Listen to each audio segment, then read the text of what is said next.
الحب مش مكالمات 24 ساعة. الحب مش انك تحكي للشخص اللي انت بتحبه بحبك كل ثانية.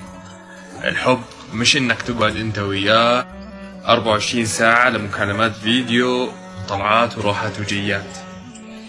الحب مش زخم بالاهتمام. الحب مش افراط بالبرود والإهمال.